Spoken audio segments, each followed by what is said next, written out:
Good morning and welcome. This is Cheche, the show where opinion counts live on Citizen TV. I'm your host, Udwa Kamimo. Now, many of the aspirants in the party nominations, both winners and losers, will be counting the cost of their political ambitions. For the nominations alone, we hear reports that aspirants spent anywhere from 20 to 200 million shillings just for the nominations. That's a lot of money.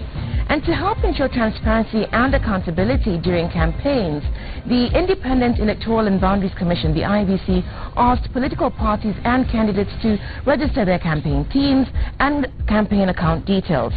The High Court suspended that directive following a challenge from ODM leader and NASA presidential candidate Raila Odinga.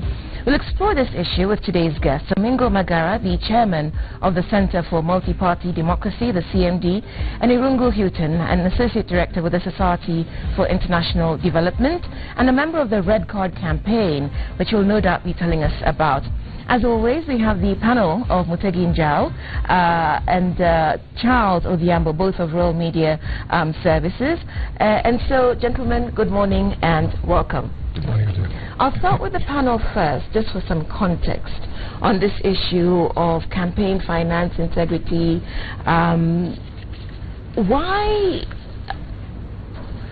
What is the controversy? I'll start with you, Mutegi, drawing on your long history of covering and participating in political processes. If there is any law that has ever been broken since independence, it's campaign financing.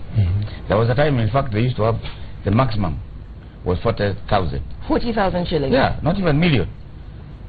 But today, they set for the president, the law sets 5 billion. 5 billion. Of course, as you have said, it was challenged. But I think the idea was to make the ground fair for everybody, the poor and the rich. And also to make sure that you don't get financed by maybe foreigners, so that you're not controlled by remote. That's the idea. But I don't think ever that law ever takes place. It's just there in the books, in my opinion.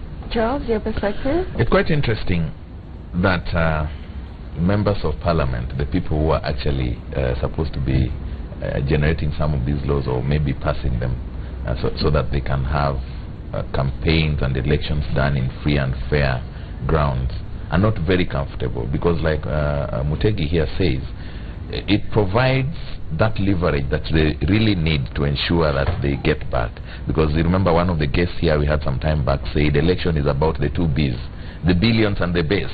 So if you have the billions on your side, said that, actually Philip dropped out, yeah. And one of his problems was the billions, I think. The billions issue. So billions by all means apparently wins elections in Kenya. And if you look at what happened in the primaries, look at the tribunal. Some parties are saying if you don't have 500,000, you can't appeal. And if you appeal and you want to be heard quickly, you add another 30,000. So what happens to somebody who doesn't have money? If we had this law in place, it would mean all this money would be factored in your campaign kitty. Who is willing to spend that kind of money if they're not sure? So let me come to you, Irungu, because we've heard the context for campaign financing, and as a member of civil society, you're involved in this. Why? So I guess, actually, as Joe was speaking, I was thinking that one of the things that was interesting was there's a phrase that's been made by, I think was uttered by some American politician, who said that in campaigning, there are only 2 things important. One is money, and I forget the other one. So it's just money, really. And I think for us in the society, one of the concerns that we have is that the billions can actually undermine the base. So too much money is actually bad for democracy, because you get candidates who actually have no public interest in mind. They just simply have lots of money, or they have basically got very powerful friends. So our concern has really been to keep the integrity of democracy in place, so that actually the candidates occupy our positions, whether it be the national level or the county level, come with a interest to serve higher than self. Because if they don't, then actually it's actually predictable. In fact, we've been saying that the seeds of corruption over the last 5 years will grow into the trunks of impunity. And that's just a predictable outcome of these elections. So we have to manage campaign financing. So we're hearing, money, billions, that this is all important. Why are campaigns so expensive? You've been in politics and you want to go back. Let me say this, Udwag, and thank you for inviting me to the show today. The reality is that democracy in this country seems to be on sale and to the highest bidder. But let me take it back in context on what Mutegi said. There was the reason why that ceiling was put is to have it fair to everybody. Which ceiling? For the political party? Okay, whatever ceiling, the intention was to actually have an even playground. The intention is those big guys again have an interest to outdo each other in that particular game. But the mischief that was in that law, they were saying candidates must have campaign committees and campaign accounts. Nobody was a candidate at that time. And it was pushed perhaps until members, people who were nominated are now candidates to be able to, because everybody else before then was an aspirant. But I can also say that the intention of that law was to have it fair for everybody else. I can tell you also, it only helps civil society and the media like you to tell people it's all about money, because people have actually bought democracy using your children's blood. And until you tell the parents that money you're being given is or maybe drugs or your X-ray money in the hospitals, then you can't unchain people. But also, I can also give some positive thing to this. You saw how big money was disappointed. Big money boys were in these elections. And of course, in the primaries. In the primaries. It may have been maybe a revenge mission. We also want to go and eat and work.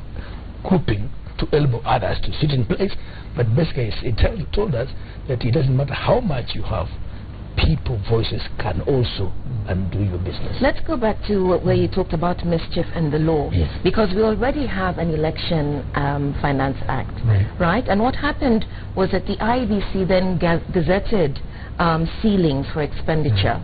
And so you're reading mischief what? In the use of the word candidates? No, yes. The word candidates was, that's why I quote when the code substituted it for aspirants. Now, it is again the members of parliament who do some of these things in a haste. Perhaps maybe motivated by not necessarily anything else but what the big boy says. And I think it was not by coincidence, sorry to cut you short, because, you know, in Kenya, the way we are wired, from certain regions, the moment you go through the aspirant part, then you're as good as in the position you're looking for. So don't put a ceiling for me as an aspirant. Let it be open so that I use as much money as possible to get the party ticket. Then once I get the party ticket, when I'm a candidate, I don't need money to campaign. I'm as good as done. So I think that was deliberate so that can be shelved. Because when you use a candidate clause, it means you must have a party certificate then to operationalize the account and the committees. That's how why NASA went to court, or the party leader for the president went to court.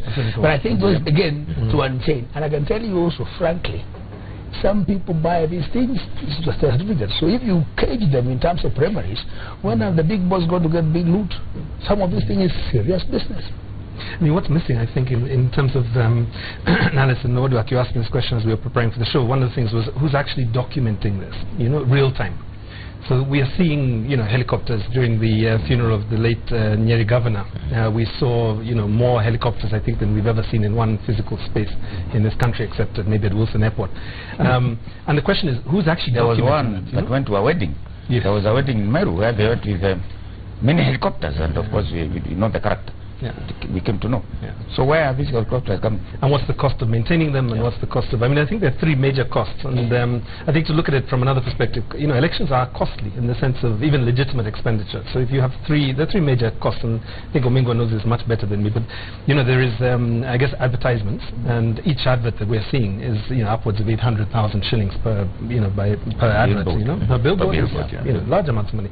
They were even cutting down 100-year-old trees to put up these billboards, but it's so lucrative. The second thing is really, transportation is very expensive. And the third one is, of course, the cost of the secretariat, the strategists, the media spinners, all those... the propagandists. The people who you need to get your voice across. And that's the legitimate expenditure. Opinion polls? Opinion polls, I guess they're funding some of those as well. Huh? Precisely.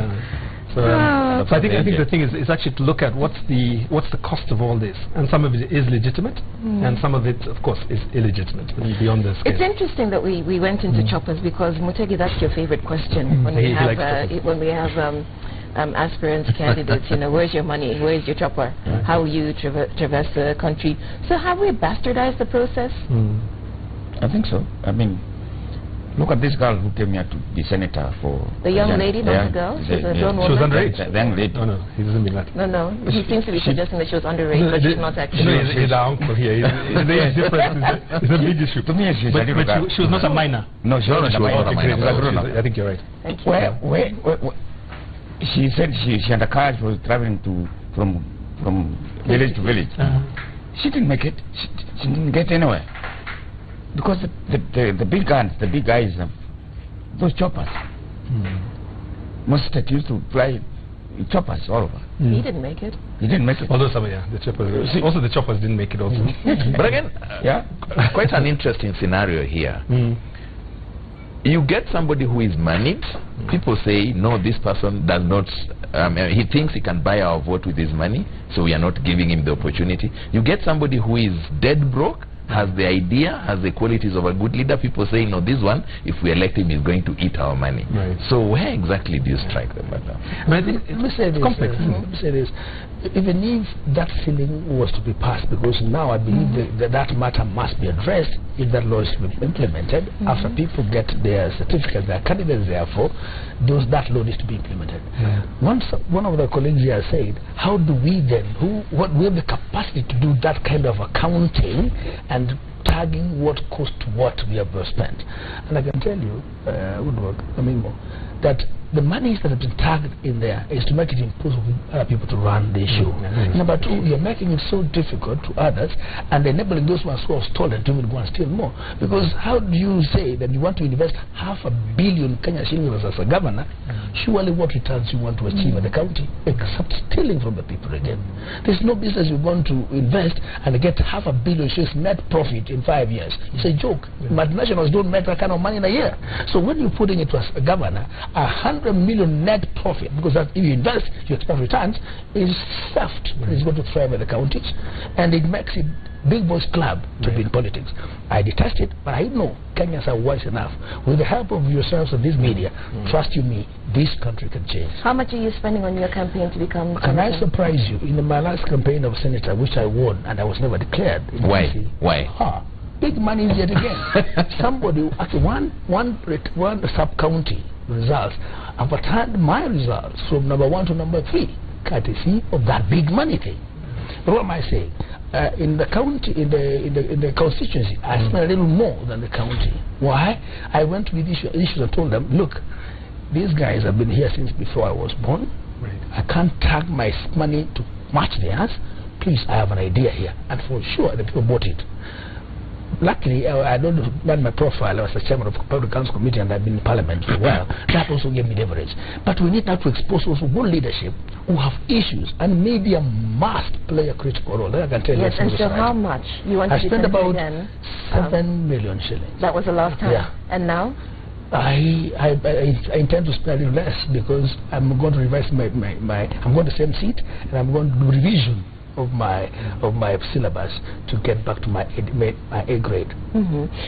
So when Irungu tells us, for instance, that the major costs are advertising, transportation, the secretariat, how do you make your budget? How do you make sure that you're not bankrupting yourself in the process and then going into public service to recoup your losses? Luckily, I am an accountant and I can use my accounting skills. But the major cost for me then was agents. And I think I spent almost half of that money to manage the agents, who again, because I didn't pay them as much as my opponents did, some of them were pilfered to the extent that my margin shrunk. But I can tell you that if you imagine like you can save a bit of money annually and tag critical expenditure to the last bit, because what also kills most politicians is the finishing punch. You must reserve some little thing to have the last punch to deliver it. So the biggest expense is publicity, and more especially the urgent cost running secretariat. And that's why we're saying some of us who have run political parties, with the mischief we tend to pull out from leadership who own parties is by political party funding. Again, the big boys lock the small boys out, and then that again compromising democracy and caging it to big tribes. I think I agree. Some of these political parties are briefcase, so why shouldn't they be funded?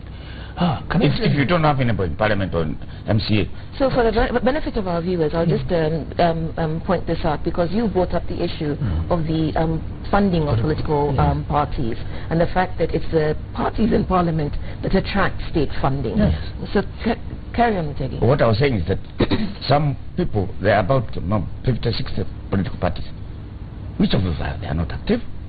They are briefcase. So we can't afford the tax money, our tax money, to be given to briefcase people. The question is, does this money that is allocated to political parties really go towards helping party candidates, or does it land in party owners like Omingo Magara's pockets? I mean, I think it would be interesting to look at. First of all, I think there's an issue about resilience of parties, financial resilience, sustainability. Let's allow the owner of a party to tell us whether the money ends in his pocket, and then we'll come to even in Germany, we have small political parties that agitate for farmers. And I'm persuading you, because Kenyans, men and women, die to have democracy. Don't kill them by law. Muscle them out by exposure and effective, healthy competition. If I didn't have a presidential candidate, for example, in last elections, I supported a court candidate. And my vote went to a presidential candidate of that party. And therefore, my vote was plowed back to get his share.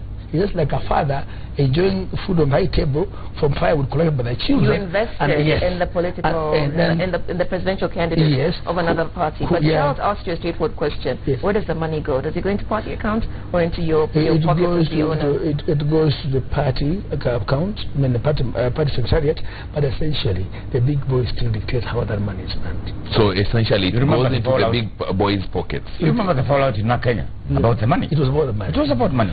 What we're saying also is we have good laws that push money to wherever it is, but oversight is also lacking.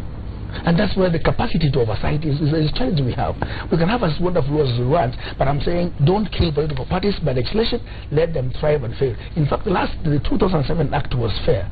Give 15% to all political parties across the divide and graduate the rest depending on how much they scored. That was equity and fairness, because I also am a taxpayer and I'm a political participant. So when you exclude people and put tags of 5%, where some tribes cannot attain 5% and most political parties are tribal, you actually marginalizing the other people.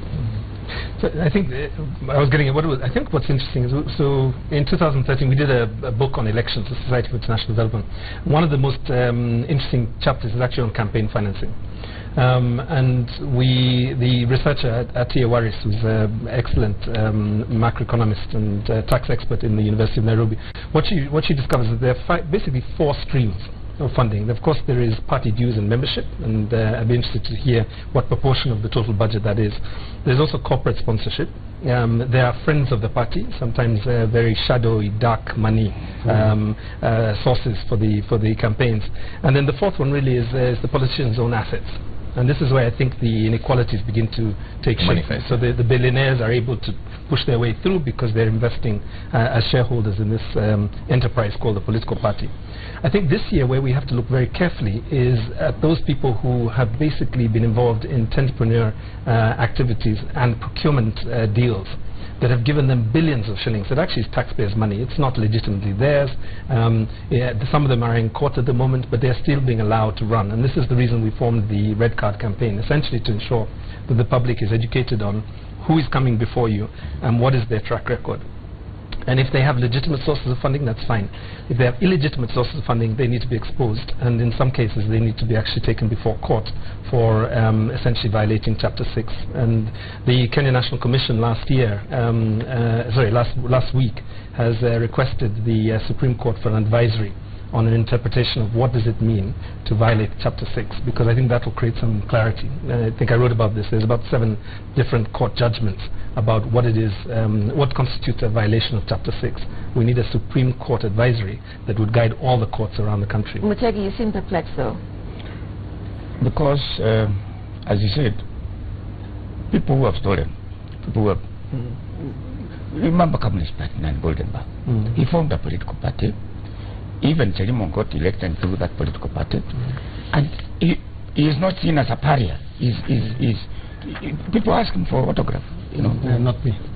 Not you. No, but and not you, I hope. Not me. Okay, then we're okay. But you can see the kind of Kenyans you have.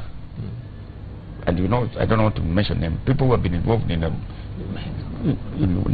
national service, whatever, and they're there. So clearly entrepreneurship is a lucrative investment. Well, and they're not shunned. So we should ask the parties, sorry to interrupt, we should ask the parties when they report at the end of this year, because they have a 90-day reporting deadline, they should actually identify what proportion of their funding came from individuals who are former state officials who actually have cases. Or businessmen. Or businessmen who have done business with the state. Can you allow me to talk about that particular source of funding and the integrity attached to it? In one, public rally, a senior leader of this country spoke, and I quote, that it was somewhere in the coast, that in this region, politics is exclusively funded by drug money. Yeah. In that meeting, there was a known peddler who was elected. But so long as it's done by my member of my party, I'll look the other way. That's how dishonest we become. In fact, you can't pretend to be democratic when at home you're democratic. You can't give accountable government when indeed you are self-opaque. To the extent, even when you talk about this foundation I've just passed, you know, all of us are aspiring for a particular position, and my ticket is going to Mutegi, and I collect comfortably your money, I do sham nominations, and I give it to Mutegi. What are you telling people? To be opaque and blindly that way, to have a culture of impunity, and you want Kenyans to give you a position. And Madam Amimo, it's also true that some of these guys are want to power, and you ask yourself, really, even in churches, they bring looted money stolen, and even the church stops to say, can we bless this man and say amen? Meaning, amen, should it continue the same way next time one steal and bring? The churches must also stand in the gap, and the media. I can tell you, this country can change, and Kenyans are getting more enlightened. And after these elections, you see shockers. If I can come back to this issue of the responsibility of the religious leaders, I had a very interesting experience with, let me just say, bishops from around the country last week. And one of the questions I was asking them is, why do you give your pulpits to politicians, you know, at this time, particularly at this time? And then secondly, why do you accept such large donations for your churches? And of course, the first conversation is, we have many needs, we need to build extensions for the churches, we need to, etc. But when we got into the more real conversation, which was, what is the cost of that to the integrity of the church and even the Christian faith? One of the things that was interesting was they said, you know, one of the bishops said, you know, it's really interesting. We now have a situation in church that people pray with one eye open because they are fearful that their neighbor, who is also in prayer, but a different kind of praying, will grab their smartphone.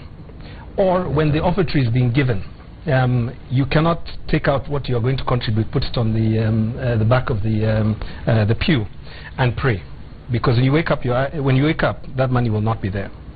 So the question is what kind of Christians, and for that matter Muslims, and for that matter Hindus, and you know, are we creating by actually allowing this vice to come into the religious community?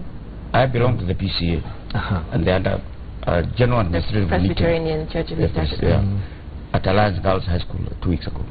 And the statement they issued that day after the conference was that they will not allow their priests, their pastors to accept that money, or to allow them to preach, to take politicians and people, campaigners, to use the platform of the church to campaign. And I think we are very categorical about it. But I don't know whether it was a press statement, it was a statement aimed to the congregations.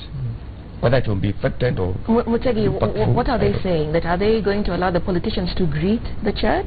Or is it that they're not saying you have the microphone and you're going to exhort people to vote for the right candidate? What they will do is not allow those fellows inside the church. Maybe when you go outside, you can talk to the congregation. Yeah, because precisely when you walk into a worship center, you're all equal before God. Right. So if politician Irungu can be allowed to greet the congregation, why can't a peasant Udwa Kamimo be given the microphone to greet the congregation? I think that's taking it too far. What we're saying is, even those priests, or rather even leadership, is God-given. Religious leadership. Yeah, the leadership of the church and that of the world, so to say, is God-given. We also go to seek for prayers. But what I detest is maybe when you go to church and you say you want to greet the congregation, not because you're paid a price, and that's not what should be the tag to get that space to talk about it, but you also need to expose your leadership to enable your church members who have been appointed by God to make that decision to know who they are going to appoint. But what I don't like is the fact that you're tagging this time round into fundraisers. We are doing this fundraiser, this is how far we've got, this is what we expect to attract people to come and give money. And what we're saying is exposure and the liberties to expose yourself. This is spoken like a true politician. Yeah. I'm sure that what wants is, after the break, you know, let's mobilize our thoughts to address the politician and religious platforms. This is Cheche, and we're live on Citizen TV. Today's spotlight is on campaign finance integrity matters. Should we curb spending on campaigns, make political campaigns more transparent and accountable? Our SMS number is 22422, or on Twitter you can reach us using the hashtag Cheche.